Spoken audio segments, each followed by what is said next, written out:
Je vais vous présenter maintenant ce qui serait notre coin intra-inter. Alors, c'est pas notre classe sixième idéale, donc il n'est pas organisé présentement, mais on retrouverait dans ce coin-là un rideau pour isoler les enfants qui sont dans le coin intra-inter du reste du groupe. On aurait un pupitre où les enfants pourraient écrire pour sortir leurs émotions. Il y aurait des affiches avec, sur justement la gestion du conflit, sur les émotions, sur le cerveau. On aurait aussi une boîte à secrets où les enfants pourraient écrire, déposer leurs secrets. Puis, ils auraient aussi un journal de classe où chaque élève pourrait aller écrire ses émotions, son opinion, ses idées sur ce qui s'est passé dans la classe. Ah, vous êtes là? Donc, je vais vous présenter le coin naturaliste. Dans le coin naturaliste, présentement, il y a un gecko. Donc, c'est super pour travailler les habitudes de vie de cet animal-là. On peut le travailler en sciences. Les enfants peuvent remplir un petit document dans lequel ils écrivent les informations qu'ils remarquent. Donc, la mutation, les choses comme ça, qu'est-ce qu'ils mangent, comment ils se déplacent. On retrouve aussi des livres dans lesquels il y a des trucs de la nature. Dans le fond, comme ici, on a le jardin. Les enfants intéressés peuvent venir les consulter. On ajouterait aussi le recyclage qui prendrait une place très importante dans notre classe, ainsi que le compost qu'on ajouterait qui n'est pas présentement sur la table. On aimerait vraiment beaucoup l'intégrer à notre classe. Donc voilà pour le coin naturaliste. Il était un petit navire. N-A-V-I-R-E, navire. Bonjour. Alors, je vous présente le coin musical. Alors, dans le coin musical, nous avons des petits livres que nous pouvons écouter sur la radio ici. Alors, je vous présente la radio. Donc, on a des livres qu'on peut écouter. Et des fois, sur des petits rythmes, il y a des CD qui sont disponibles, donc sur lesquels on entend juste une musique, une mélodie sans parole, qui permet aux enfants parfois de se créer des façons de mémoriser certains trucs de grammaire ou autres, ou en mathématiques. Donc, je leur mets des CD justement sur lesquels ils peuvent se créer eux-mêmes leur musique ou leur petite chanson d'études. Alors, c'est ici qu'ils peuvent faire ça. Alors, dans notre coin logico-mathématique, nous retrouvons des jeux de logique comme Rush Hour. Alors, il y en a plusieurs. Nous avons aussi du matériel de manipulation que les élèves peuvent utiliser quand ils font des exercices en classe pour s'aider. Dans le panier ici, on retrouve des cartes à tâches, des sudoku.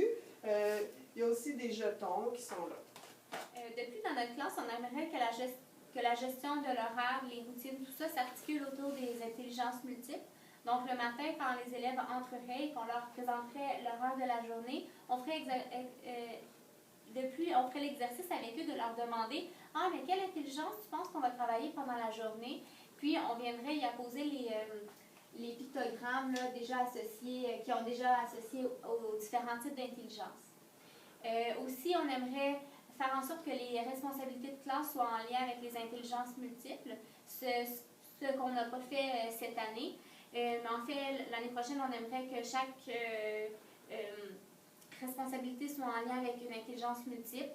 Puis, en début d'année, on donnerait ces responsabilités-là à nos experts qui, eux, mettraient peut-être en branle toutes les responsabilités. Puis, finalement, vers la fin de l'année, on donnerait des défis aux élèves qui doivent développer d'autres intelligences.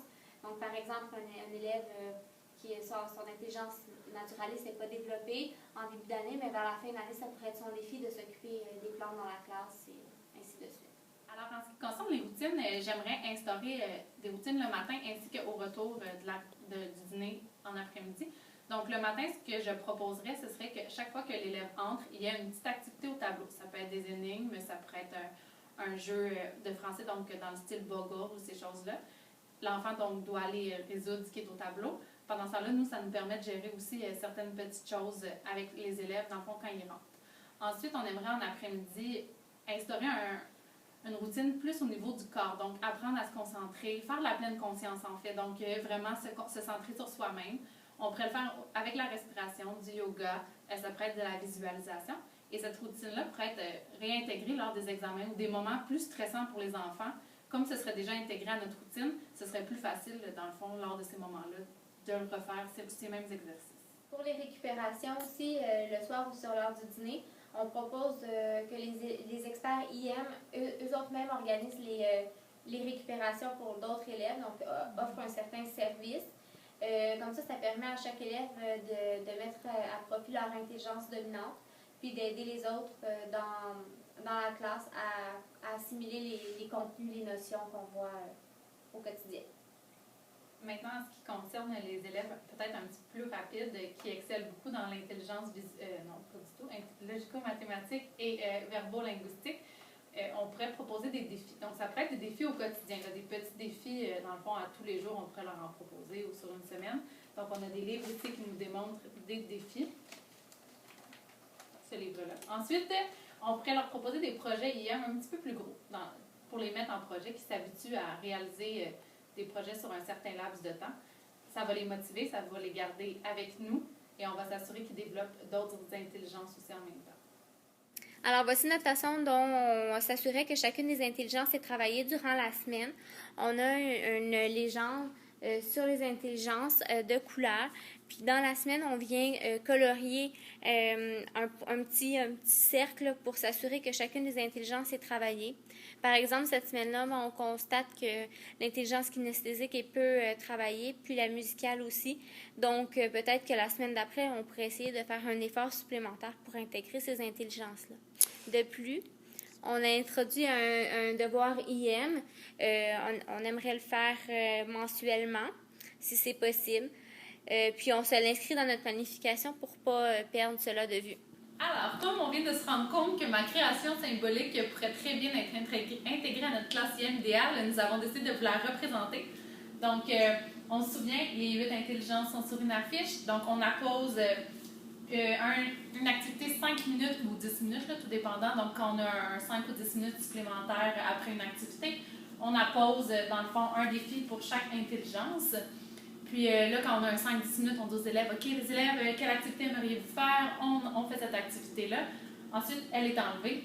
Et on doit faire chacune des 8 intelligences avant de pouvoir remettre un nouveau défi. Donc, dans ce cas-là, on développe chacune des intelligences et on s'assure en tant qu'enseignante qu'on touche à chacune des intelligences. Au mois d'octobre, nous avons décidé de traiter le thème de l'Halloween.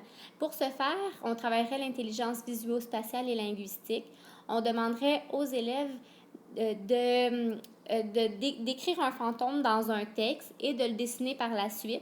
On demanderait ensuite aux élèves d'écrire leur fantôme à un ami pour qu'ils puissent aller faire la chasse aux fantômes dans le corridor. Cette idée est de Mélanie Janel. Au mois de novembre, le thème sera l'histoire. On fera un lien avec le jour du souvenir. On parlera un peu de la guerre. Pour ce faire, on va traiter les intelligences linguistiques et intrapersonnelles. Avec les élèves, on va lire un texte, un album en fait qui se nomme « Une si jolie poupée », qui est un album coup de poing.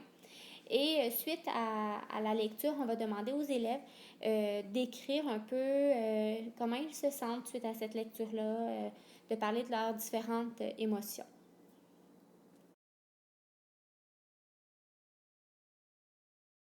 De décembre, notre thème est Noël. Alors, Noël autour du folklore. Alors, nous avons choisi de vous présenter l'activité qui travaille l'intelligence musicale, qui serait d'apprendre une chanson folklorique du répertoire québécois.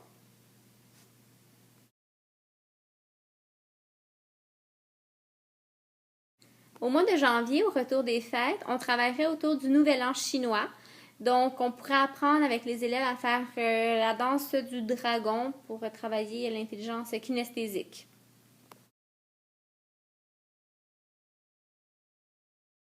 Pour le mois de février, étant donné que c'est la Saint-Valentin, on implanterait dans la classe un courrier du cœur.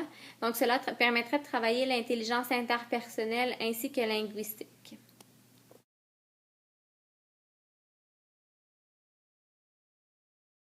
Pour le mois de mars, ici, on travaillerait sous le thème de l'alimentation. Alors, nous ferions des recettes pour travailler l'intelligence logico-mathématique. Alors, on travaillerait donc à mesurer des ingrédients, donc les fractions par le fait même.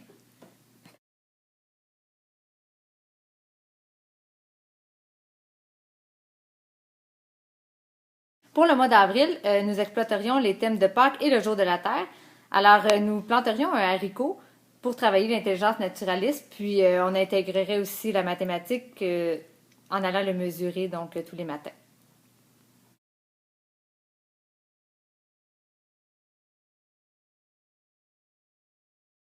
Alors, pour le mois de mai, nous travaillerions autour du thème de la fête des mères et de l'activité physique, mais particulièrement l'intelligence musicale en composant une chanson pour la fête des mères. Bon, l'intelligence verbo-linguistique serait aussi sollicitée. Pour le mois de juin, pour boucler la boucle, les élèves auraient à faire une création symbolique et nous pourrions vérifier si leur conception de l'intelligence a évolué.